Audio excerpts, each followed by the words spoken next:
அன்பானவர்களே, இன்னைக்கு ஓஷோவினுடைய விழிப்புணர்வு கதைகள்ல இருந்து ஒரு கதையை எடுத்து நம்ம சிந்திக்க போறோங்க. கதையினுடைய தலைப்பு எது உண்மையான தியானம். இந்த கதை ஓஷோ சொல்றாருங்க, லாவோட்ஸுவால சொல்லப்பட்ட கதை தான் இது அப்படின்னு சொல்றாருங்க. ஆன்மீகத்தை நோக்கி செல்லக்கூடியவர்களுக்கு நிச்சயமாக இந்த கதை ஒரு அற்புதமான புரிதலை ஏற்படுத்துங்க. வாங்க கதையை பார்க்கலாம். ஒரு நாள் இரவு ஒரு சூபி கதையை நான் படிச்சிட்டு இருந்தேன். எனக்கு அது ரொம்பவே பிடிச்சு போச்சு. நான் அது ரொம்ப அனுபவிச்சேன். நான் அதை உங்களோட பகிர்ந்து கொள்ள விரும்புறேன் அப்படின்னு ஓஷோ இந்த கதையை நம்மளுக்கு சொல்றாருங்க. ஒரு சூபி ஞானி கடவுளை தேடி நாடு நாடாக அலைந்து கொண்டிருந்தார். அவர் பல குருமார்களை சந்தித்தார். ஆனால் எதுவும் அவருக்கு திருப்தி அளிக்கவில்லை. இதயத்தை அர்ப்பணிக்கக்கூடிய இடத்தை அவரால் கண்டுபிடிக்கவே முடியவில்லை. ஏமாற்றத்தோடும் நிராசையோடும் அவர் வெளியே குருவை தேடுவதை நிறுத்திவிட்டு உள்குரலை கேட்பது என்று முடிவு செய்து தனித்து இருப்பதற்காக காட்டுக்கு செல்றாரு. அங்கு அவர் மிக அழகான தேக்கு மர கூட்டத்தை கண்டார். பழமையான வயதான பல தேக்கு மரங்கள் ஒன்று கூடி ஒரு கூடாரம் போல உருவாகி இருந்துச்சு. அதன் கிளைகள் ஒன்றுடன் ஒன்று பின்னி பிணைந்து இயற்கையின் மழை, காற்று, வெயில் ஆகிய எல்லாவற்றிலிருந்தும் பாதுகாப்பு அளிக்கக்கூடிய வகையில உருவாகி இருந்துச்சு. அருகில் ஒரு ஏரி இருந்துச்சு. அந்த கூடாரம் மிகவும் அமைதியானதாகவும் காட்டின் நடுவில் யாரும் வராத இடத்திலும் இருந்துச்சு. அந்த சூபி அதனுள் சென்றார். அவருக்கு அந்த இடம் மிகவும் பிடிச்சு போச்சு. அதற்கே உரித்தான அழகுடன் அந்த இடம் இருந்துச்சு. அவர் அங்கே உட்கார்ந்து தியானம் செய்ய ஆரம்பிச்சாரு. வாரத்திற்கு ஒரு முறை அவர் அந்த இடத்தை விட்டு வெளியே வந்து பக்கத்து கிராமத்துக்கு போய் கொஞ்சம் உணவு வாங்கி சாப்பிட்டுட்டு திரும்பவும் வந்து உட்கார்ந்து கூடாரத்துல தியானம் பண்ணுவாரு. சூபிக்கள் கடவுளின் பெயரை அல்லாஹ் என்று திரும்ப திரும்ப உச்சரிப்பர். முகமதியர்களின் மந்திரமான இதனுடைய பொருள் கடவுள் என்று யாரும் இல்ல, ஆனா கடவுள் உண்டு. ஆனால் சூபிக்கள் இதை அல்லாஹ் என்று ஒரே வார்த்தைக்குள் சுருக்கிவிட்டாங்க. இதற்கு அவர்கள் கூறும் காரணம், திடீரென்று ஒரு நாள் மந்திரத்தை உச்சரித்துக் கொண்டிருக்கும் போதே இறந்து விடக்கூடும். அப்படி உச்சரித்துக் கொண்டிருக்கும் போதே இறந்து விட்டால், பாதியில் கடவுள் இல்லை என்று கூறிக்கொண்டிருக்கும் போது இறக்க நேரிட்டால் நீ ஒரு நாத்திகனாக இறந்து விடுவாய். கடைசி நிமிடத்துல எல்லாமும் குழம்பி விடும், எதிர்மறையாளனாகி விடுவாய். அதனால் அது ஆபத்தானது என்பதாகும். அதனால் அவர்கள் இந்த முகமதிய மந்திரத்தை அதை முழுவதுமாக சொல்றதில்ல, வெறுமனே அல்லாஹ் அல்லாஹ் என்று கூறுவதோடு சரி. அல்லாஹ் என கூறிக்கொண்டே இருந்தால் கடைசி நிமிடத்தில் கூட அவர்கள் இதயம் நிரம்பி அவர்கள் மூச்சு காற்று கூட அல்லாஹ் என கூறும் கடவுளின் நினைவாகவே இருப்பர். இந்த நிலையைத்தான் அவர்கள் ஜுக்குரா என்று சொல்றாங்க. இந்த சூபி தன்னுடைய மந்திரமான அல்லாஹ் அல்லாஹ் என்பதை மாத கணக்குல உச்சரித்துக் கொண்டே இருந்தார். அவர் மிகவும் அமைதியானவராகவும் சாந்தமானவராகவும் தன்மையானவராகவும் மாறுவதை அவர் உணர ஆரம்பிச்சாரு. அந்த கூடாரத்தை சுற்றி மிகவும் ஆழ்ந்த மௌனம் இருந்துச்சு. அது மிகவும் அமைதியானதாக இருந்துச்சு. அவர் தனக்குள்ளும் அந்த மௌனத்தை உணர துவங்குறாரு. அவரது இருப்பிற்குள்ளும் அந்த அமைதி பரவுது. ஆனால் அவர் மகிழ்ச்சியாக இல்ல. அது போதாது. முக்தி நிலை, ஞானமடைதல், அதற்கு இன்னும் வெகு தூரம் போக வேண்டும். வருடங்கள் கடந்துச்சு. அந்த கூடாரம் ஒரு தூய்மையான இடமாக மாறி இருந்துச்சு. தேக்கு மரங்கள் மிகவும் வளம் அடைஞ்சிச்சு. புதிதாக நிறைய கிளைகள், இலைகள் விட்டு ரொம்ப அழகா செழிப்பா இருந்துச்சு. அந்த கூடாரமே அழகால் நிரம்பி இருந்துச்சு. ஆனால் அந்த சூபியின் இதயம் மிகவும் வருத்தத்தில் இருந்துச்சு. ஆனால் அவர் காத்து கொண்டே இருந்தார். அவரால் செய்யக்கூடிய எல்லாவற்றையும் செஞ்சிட்டாரு. அவர் தியானமும் பிரார்த்தனையும் செய்து கொண்டே இருந்தார். 18 வருடங்கள் கடந்து போச்சு. ஆனா அவர் முக்தி நிலை பெறவே இல்லை. அவர் ஆழ்ந்த மௌனத்திலும் அமைதியிலும் இருந்தார். ஆனாலும் அவருக்கு ஞான நிலை கிட்டவே இல்லை. இருந்தது கரைஞ்சு போச்சு. ஆனா எதுவுமே அவருக்குள்ளார நிகழவே இல்லை. இருந்தது போய் உள்ள எல்லாமே வெறுமையா ஆயிடுச்சு. வெறுமை ஒரு விதமான அமைதி தான். ஆனாலும் வெறுமை வெறுமையாகவே தான் இருந்துச்சு. வேறு எதுவுமே அவருக்கு செய்ய வழியே இல்லை. ஒரு நாள் நடு இரவு திடீர்னு அவருக்கு ஒரு ஐயம் எழுந்தது. ஒரு சந்தேகம் தோன்றுச்சு. ஏன்னா 18 வருடங்கள் என்பது ரொம்பவே அதிகமாச்சே. அவர் மிகவும் முயற்சி செய்து பார்த்துட்டாரு. அவர் தனது முழு மனதோடு அதில் ஈடுபட்டு இருந்தாரு. அவர் எதையுமே பிடிச்சு வைக்கல. அப்படியும் அது நடக்கல அப்படின்னா அது எப்போதுமே நடக்காதது போல தோணுச்சு. ஒரு சந்தேகம் எழுந்தது. அவர் சிந்தித்து பார்க்க ஆரம்பிக்கிறாரு. இந்த தேக்கு மர கூட்டம் எப்படி மழையையும் வெயிலையும் உள்ளே அனுமதிப்பதில்லையோ அதுபோல எனது பிரார்த்தனையும் வெளியே போக அனுமதிப்பதில்லையோ. இதன் கிளைகள் மிகவும் அடர்த்தியாக உள்ளதால் எனது பிரார்த்தனைகள் உள்ளேயே நின்று விடுகின்றதோ. இறைவனை போய் சேரவே இல்லையோ. எப்படி சூரிய ஒளி இந்த கூடாரத்துக்குள் ஊடுருவ முடிந்ததில்லையோ அதுபோல எனது பிரார்த்தனை இறைவனை போய் சேரவில்லையோ. இந்த கூடாரம் ஒரு ட்ரகுலா போன்றதோ, ஒரு ஒட்டுண்ணியோ என நினைச்சாரு. பயந்து போய் நட்ட நடு இரவில் இருளில் உடனே அந்த கூடாரத்தை விட்டு தப்பி ஓடிவிட்டார். ஆனா அதே சமயத்துல அந்த அடர்ந்த மரக்கூட்டத்திலிருந்து வெகு தொலைவில் உள்ள ஒரு சாலையில ஒரு பிச்சைக்காரன் ஒரு நகரத்திலிருந்து இன்னொரு நகரத்திற்கு போய்கிட்டு இருந்தான். திடீரென அவனுக்கு காட்டுக்குள்ளார போகணும் அப்படின்னு தீவிர வேட்கை எங்கிருந்தோ தோணுச்சு.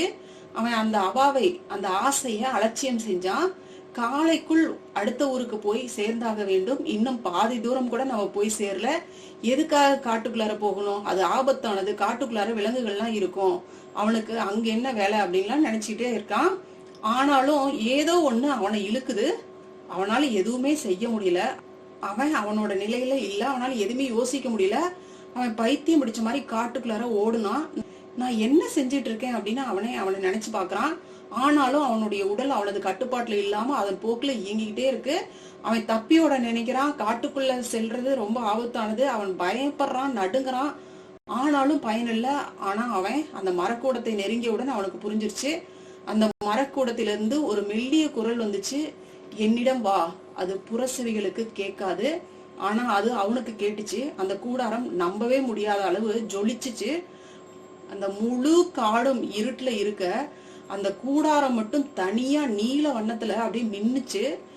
அது ஏதோ வேறு உலகம் போலவும், அந்த மரத்திற்கு அடியில ஏதோ ஒரு புத்தர் அமர்ந்திருப்பது போலவும், அதன் அடியில யாரோ ஒருவர் ஞானம் அடைந்தது போலவும், அந்த மரத்தை சுற்றி ஞான ஒளியும் முக்தி நிலையினுடைய அமைதியும் பரவசமும் பரவி படர்ந்துருந்துச்சு. அவன் அந்த மரத்தை சுற்றி ஒரு அதிர்வலை இருந்ததை உணர்றான். இப்போது அந்த பயம் போயிருச்சு அவனுக்கு. அவன் அந்த மரக்கூடத்தினுள் நுழைறான். நுழைந்த அந்த வினாடியே அவனுடைய நிலையில மாற்றத்தை கண்டான். ஒரு புதிய மனிதனாக பரிணமிக்கிறான். அவனை நம்பவே முடியல. அவன் ஒரு சாதாரண மனுஷன், நல்லவனும் அல்ல கெட்டவனும் அல்ல, ஒரு சராசரியான மனுஷன்தான்.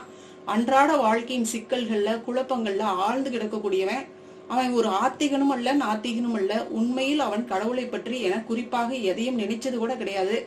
மதத்தை பற்றி எந்த கொள்கையுமே அவனுக்கு கிடையாது. அவன் அதை பற்றி கவலைப்பட்டது கூட கிடையாது. வாழ்க்கையின் பல பிரச்சனைகளோடு அவன் போராடிட்டு. ஆனா திடீர்னு அந்த மரக்கூடாரத்துல நுழைஞ்ச உடனே அவன் ஒரு சூழல்ல சிக்குண்டான். அவன் ஒரு மரத்தடியில அமர்றான். அவனால நம்பவே முடியல. அவன் அந்த விதமாக அதுவரை அமர்ந்தது கூட இல்ல. அவன் ஒரு சூபிஞானியை போல அமர்றான். அவனுள் ஒரு லயம் பரவுது. அவன் இருப்பினுள் ஒரு நாதம் எழும்புது. அவன் உள்ளிருந்து ஒரு ஓசை ஒலித்துது. என்ன நடக்கிறது என்று அவனுக்குள்ளார புரியவே இல்லை. அது ஒரு அதிசயம். இன்னவென்று அவன் அறிந்திராத ஒரு சத்தம் அவனுக்குள்ளார இருந்து வெடிச்சு கிளம்புது. மெதுமெதுவாக அந்த பரபரப்பு அடங்கியவுடன், எல்லாம் அப்படியே பூரண அமைதியானவுடன் அவனால அந்த சத்தத்தை கேட்க முடியுது. அந்த ஓசை தெளிவடைந்தது. அவனுக்குள்ளார வடிவமில்லாத விஷயங்கள்லாம் அப்படியே வடிவத்துக்கு வருது. அப்போது அது என்னவென்று அவனுக்கு புரிஞ்சிச்சு. அது வேறு எதுவுமே அல்ல, அல்லா அல்லா. இப்போது அவனையும் அறியாது. அவனே அதை சொல்ல துவங்குறான். அவனை அதை சொல்லவில்லை. அவன் அந்த மாதிரியான செயல்களை செய்யக்கூடியவனும் கிடையாது. ஆனாலும் அது நிகழ்ந்து அவன் ஒரு சாட்சியாளனாக இருந்து அதை பாக்குறான். ஏதோ ஒரு பிரபஞ்ச கடலினுடைய கரையில அவன் இருப்பது போலவும், பெரும் அலை வந்து அவன் மீது நீரை வாரி இறைக்கிறது மாதிரியும் அவன் உணர்றான். அல்லா அல்லா அல்லா அப்படின்னு கடலினுடைய பிரம்மாண்டமான அலை கரையிலிருந்து அவனை முழுவதுமாக நனைத்து செல்லுது. நிலைமாற்றம் அடைந்து அவன் பல்லாயிரம் தடவை அன்றைய இரவில் இறந்து பிறக்கிறான். அதான் ஓஷோ சொல்றாருங்க, 18 வருடங்கள் அந்த சாதகன் அங்க இருந்திருக்கான். ஆனா எதுவுமே நடக்கல. 18 மணி நேரத்துல அந்த பிச்சைக்காரன் பாருங்க புத்தன் ஆயிருக்கான். அவன் எதுவுமே செய்யல. அதனாலதான் எனக்கு இந்த கதை ரொம்ப பிடிச்சு போச்சு. லாவோட்ஸ் இந்த கதையை மிகவும் விரும்பி இருப்பாரு. அவரால் இந்த கதையை புரிந்து கொள்ள முடியும். இதனுடைய ரகசியம் என்ன அப்படின்னு அவருக்கு தெரிஞ்சிருக்கும். அதனாலதான் இத அவர் அதிகமா மக்களுக்கு பகிர்ந்திருக்கிறாரு. இது இயல்புக்கு முரணானதாக தெரியுது. 18 வருடங்கள் முயற்சி செய்தவனுக்கு எதுவுமே நிகழல. பிரார்த்தனையே செய்யாதவனுக்கு, பிரார்த்தனைய பத்திய அறிவே இல்லாதவனுக்கு 18 மணி நேரங்கள்ல எல்லாமும் கிடைச்சிருக்கு. அப்படின்னா இந்த கதையினுடைய பொருள் என்ன அப்படின்னு ஓசோ சொல்றாரு பாருங்க. லாவோட்ஸ் எப்போதுமே ஒரு வார்த்தையை சொல்லுவாரு. அது ஊ வி. அதனுடைய பொருள் செயலற்ற செயல் அப்படிங்கிறாருங்க. இதனுடைய பொருள் என்ன அப்படின்னு பாத்தீங்கன்னா, ஒரு செயலை நம்ம செய்யறோம். ஆனா அந்த வேலையை நம்ம செய்யறோம் அப்படின்னு நம்ம மெனக்கெடாம செய்யக்கூடிய ஒரு செயல் தான் செயலற்ற செயல். அதுதாங்க இங்க ஓஷோ சொல்றாரு. இதனுடைய ரகசியம், அந்த சாதகன் அதிகப்படியாக செஞ்சான். அவன் தன்னை சமமாக நிலைநிறுத்தி கொள்ளல. அவன் அதிகமாக செய்தது செய்யாதது போலதான். ஏன்னா நான் இப்ப செஞ்சிட்டு இருக்கேன், இந்த வேலையே செஞ்சிட்டு இருக்கேன் அப்படின்னு அவன் ஒரு கடமை உணர்வோட செஞ்சுக்கிட்டே இருந்தான். ஆனா இந்த பிச்சைக்காரன் அப்படி இல்லை. ஏதோ வந்தான், உட்கார்ந்தான், அவனையே அறியாம அந்த இடத்துல அது நிகழ்ந்துச்சு. அவன் வழக்கமா அவனுடைய வாழ்க்கை நிலைகள்லயும் பார்த்தனா அவன் எந்த விதமான செயல்களையும் செய்யாம அவன் அவனுடைய போக்குல இருந்திருக்கிறான். அதனாலதான் அவனுக்கு இந்த மாதிரியான ஒரு தன்மை நிகழ்ந்திருக்கு அப்படின்னு ஓஷோ சொல்றாருங்க. வாழ்க்கை ஒரு சமன்பாடு தான்ப்பா, அவன் சமப்படுத்தி கொள்ளவில்லை. அதாவது இந்த 18 வருடங்கள் தவம் இருந்த அந்த சூபி ஞானி சமன்படுத்தி கொள்ளல. அடைவதற்கான பேராசையினால, லட்சியத்தினால அவன் எல்லைக்கே போயிட்டு வந்திருக்கான். அவன் மிகவும் ஈடுபட்டு விட்டான். அத ஓஷோ சொல்றாருங்க, எப்போதெல்லாம் நீ மிகவும் செயல்படுபவனாக இருக்கிறாயோ, எப்போதெல்லாம் செயல்படுபவனாக மட்டுமாக இருக்கிறாயோ, அப்போது இந்த உலகத்தின் விஷயங்கள் அனைத்தும் உனக்கு ஒத்து வரும்பா. ஆனா அக உலகின் விஷயங்கள் உனக்கு நிகழாது போய்விடும். ஏனெனில் நீ மிகவும் பதற்றத்தோடும் தவிப்போடும் இருப்பதால் ஏற்றுக்கொள்வதற்குரிய நிலையில் நீ இல்லை. செயலற்ற செயலுக்கும் செயலுக்கும் இடையில் சமனோடு, நேர்மறைக்கும் எதிர்மறைக்கும் இடையில் சமமான ஒரு தன்மை உங்ககிட்ட இருக்கணும். எல்லா இரட்டைத்தன்மைகளுக்கும் இடையில் சமமாக யார் இருக்கிறார்களோ அவர்களாலதான் இந்த மாதிரியான ஒரு அற்புதமான ஞானத்தன்மையை பெற முடியும். அப்பதான் உங்களுக்குள்ளார இருக்கக்கூடிய அந்த உள் ஒளி உங்களுக்கு கேட்கும். அந்த உள் நாதம் இசைப்பதை உங்களால் கேட்க முடியும், உணர முடியும். உள்ள ஒரு அமைதித்தன்மையை உங்களால் பூரணமாக உணர முடியும் அப்படின்னு ஓஷோ சொல்றாங்க. இந்த விஷயம் உங்களுக்கு கண்டிப்பா நல்லா புரிஞ்சிருக்கும்னு நினைக்கிறேன். எப்பயுமே ஓஷோ சொல்லக்கூடிய விஷயங்கள்லாம் பாத்தீங்கன்னா ரொம்ப ஆழ்ந்து உள்ள புகுந்து பார்த்தோம்னா தான் நல்லா தெரியும். செயலற்ற செயல் அப்படின்னா தவம் நம்ம செய்யறோம், அதை வலுக்கட்டாயமா நம்ம செய்யக்கூடாதுங்க. இப்போ இங்க ஓஷோ எதை சொல்றாருங்க மையப்படுத்தி, நீ தியானம் செய்யற இல்ல நீ எந்த வேலையை செஞ்சாலும் சரி, அதுல எந்த எதிர்பார்ப்பும் இல்லாம நீ செஞ்ச அப்படின்னா உனக்கு அதற்கான முழு பலனும் கிட்டும். அதுதாங்க ஓஷோ நம்மளுக்கு இந்த கதை மூலமா சொல்ற விஷயம். இப்ப நம்ம தியானம் பண்றோம், நான் தியானம் பண்ணா என்னுடைய வாழ்க்கையில இந்த மாதிரியான கஷ்டங்கள்லாம் தீரும் அப்படிங்கிற எதிர்பார்ப்போட நீங்க உட்கார்ந்து தியானம் பண்ணுனீங்க அப்படின்னா அங்க உங்களுக்கு தியானம் கிட்டுமா அப்படின்னா நிச்சயமா அது கேள்விக்குறிதாங்க. ஏன்னா உங்களுக்குள்ளார அந்த உள்ளுணர்வு என்ன சொல்லிக்கிட்டு இருக்கும் அப்படின்னு பாத்தீங்கன்னா தியானத்துல முழுசா ஈடுபடாதுங்க. ஏன்னா நீங்க தியானத்துல உட்காரும் போதே உங்களுக்கு உங்களுடைய பிரச்சனைகள் தான் ஃபர்ஸ்ட் வருங்க. அந்த மன அமைதி, அந்த இடத்துல தியானத்தினுடைய தன்மையை உணரக்கூடிய நிலை எதுவுமே உங்களுக்கு வராது. அதுதான் பிரச்சனைங்க. நம்ம இனிமே தியானத்துல உட்காரும் பொழுது ஃபர்ஸ்ட் முழு அமைதியோட எந்தவித எதிர்பார்ப்பும் இல்லாம ஃபர்ஸ்ட் தியானத்தை முடிச்சிட்டு அதுக்கப்புறம் உங்களுக்கான விஷயங்கள் என்னவோ அதை கடைசியா தியானத்தினுடைய இறுதியில நீங்க கேட்டு இந்த பிரபஞ்சத்திட்ட கோரிக்கை வைக்கலாங்க. வேதாத்திரி மகரிஷியினுடைய மனவளக்கலை எல்லாம் பாத்தீங்க அப்படின்னா தியானத்தினுடைய இறுதியில தான் உங்களுடைய குடும்ப உறுப்பினர்கள் மற்ற விஷயங்கள்லாம் வாழ்த்தி உங்களுக்கு தேவையானத வாழ்த்தின் மூலமா கேட்கலாம் அப்படின்னு வேதாத்திரி மகரிஷி சொல்லுவாருங்க.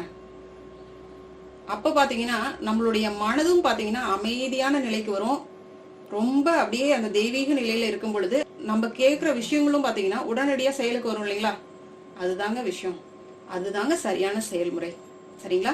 நீங்களும் ட்ரை பண்ணி பாருங்க. வாழ்க வளமுடன். நன்றி. அருட்பேராற்றலின் அன்பு கருணையினால் நாம் அனைவரும் நல்ல உடல் நலம், நீலாயுள், நிறை செல்வம், உயர் புகழ், மெய்ஞானத்தோடு நல்லதொரு வாழ்க்கையை நலமுடனும் வளமுடனும் ஓங்கி வாழ்வோம். வாழ்க வளமுடன். நன்றி.